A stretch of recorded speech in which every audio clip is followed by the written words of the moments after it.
heard of guys fighting about which tractor's best. John Deere, International, AC, New Holland. Kind of gets ridiculous. I know. I've grown up with John Deere, but that's not the point of what I'm trying to tell you. I'll be talking to you about Mr. John Deere and how he got to be a blacksmith. Not about his company mainly, but about who he was and what he did. He grew up around the prairie in the Midwest, around Chicago kind of area. They had a hard time with plowing the dirt and that kind of stuff. He created a new plow for farmers, and he died in 1886. We challenged the world to make a better one from John Deere. John Deere was born in Rutland, Vermont on February 7th, 1804. His parents split when he was very young. His dad moved back to England, and they don't really know who his dad was because he left at such a young age. He lived with his mom until he was about 17. He became an apprentice at the local blacksmith shop, learning the trade, how to make like horseshoes and all that kind of stuff for like the horses, and fixing like cast iron plows, because that's all they had back in the day. He moved out of the house with his mom, and he moved to Grand Detroit, Virginia, I think it was, and started living on his own, and became like one of the most recognized blacksmiths around that area because he was just so good. He tried raising a family off of his blacksmithing during the Depression of '36, but it just was not very good. He wasn't making any money.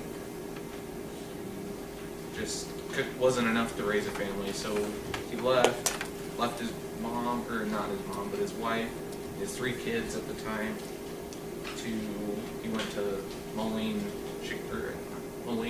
Illinois. He became pretty established there in Moline, and about a year later he sent for his wife and 3 kids to come live with him.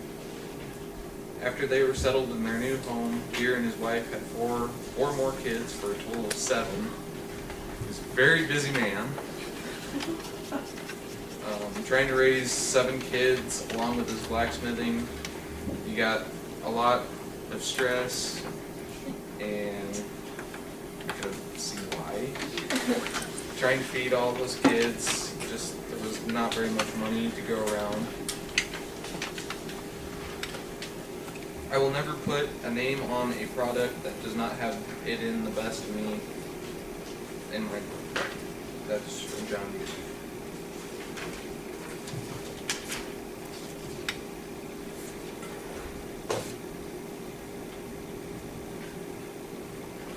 In the prairies of Illinois, farmers use a wood and cast iron plow to try and turn up the soil.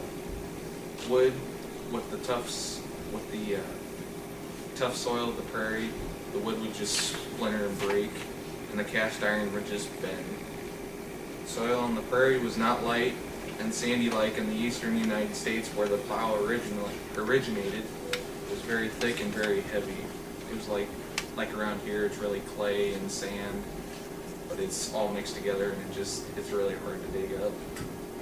As a blacksmith, Deere had to repair many plows that were destroyed while turning the soil. After repairing so many plows, Deere decided he was going to come up with a solution to all the farmers' problems. Easier said than done.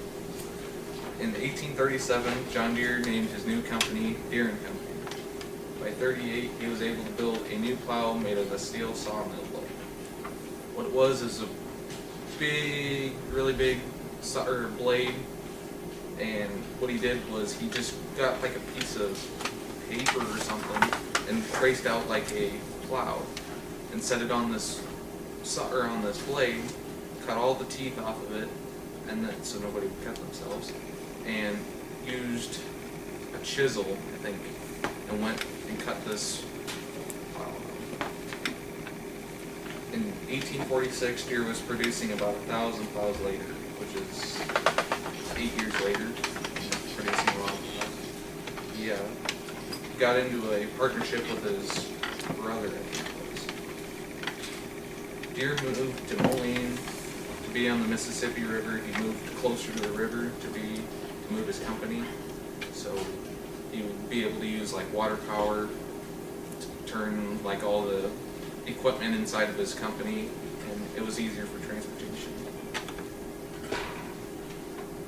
Being along the river, it made it cheaper and easier to transport plows across the Midwest, so they could go north all the way up into Minnesota and then go all the way down to Louisiana where the river goes into the ocean. 1850, Deere started producing tools to help making and repairing these steel plows.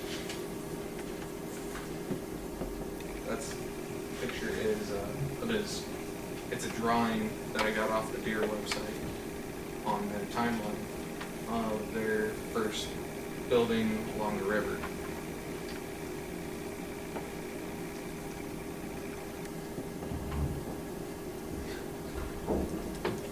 In 1863, Deere and Company produced its first horse-drawn riding cultivator. That's the picture there. It was a 4-bottom plow, which is how many plows it's got underneath of it, drawn by two or three horses. It was a lot easier to plow with because you could plow a lot more ground at one time. It is a source of consolation to me to know that I will never willingly wrong any man, that I never put on the market a poorly made implement. It's John Deere. In 1865, Deere's wife died, and he later married his wife's sister in 67. And on May 17, 1886, Deere died of natural causes in his home in Illinois. It was of a heart attack.